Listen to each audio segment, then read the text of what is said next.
I told you guys not to come to my apartment, but we're back at my apartment. Nobody came to the apartment, though. It's good. No one ever would. Mom, same day. That's why I'm wearing the same shirt. You're not wearing a shirt, though.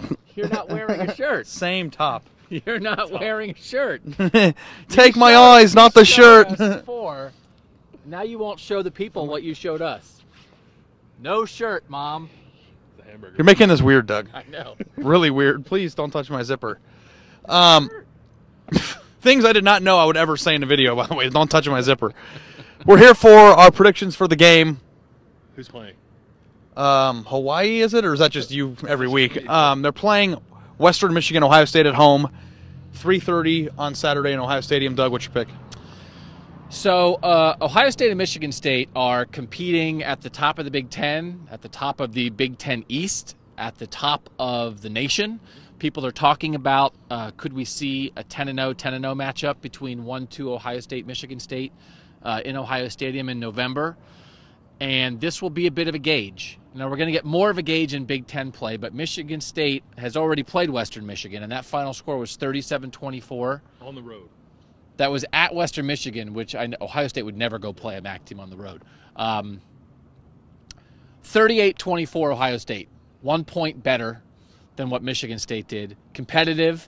I think people are going to write and talk about P.J. Fleck, the Western Michigan coach, a lot this week.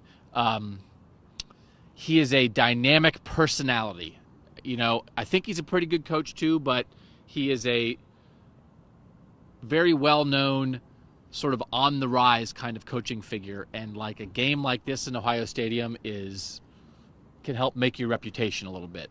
So I'm going to say it's going to be competitive.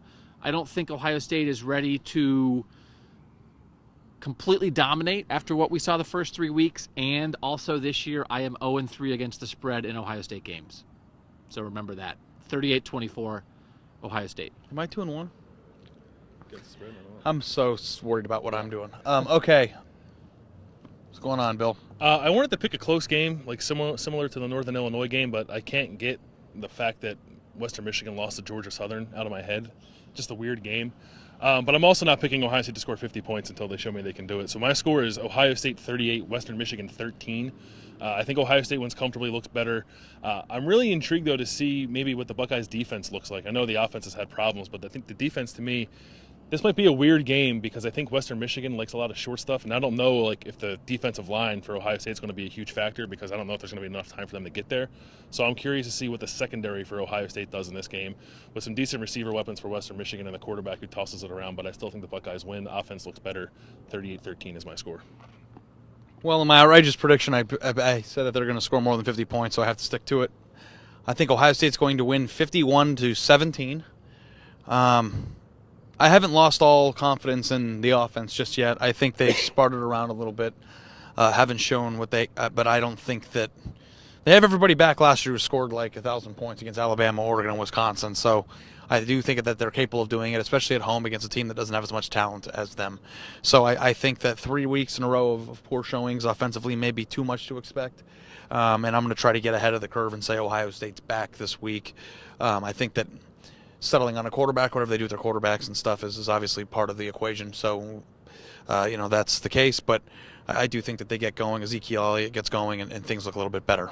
So, any last thoughts? The line is 31, right? So that's not a cover, not a cover, cover. Cover Town, USA. For Doug Maurice, Bill Landis, I'm Ari Wasserman. Don't come to my apartment.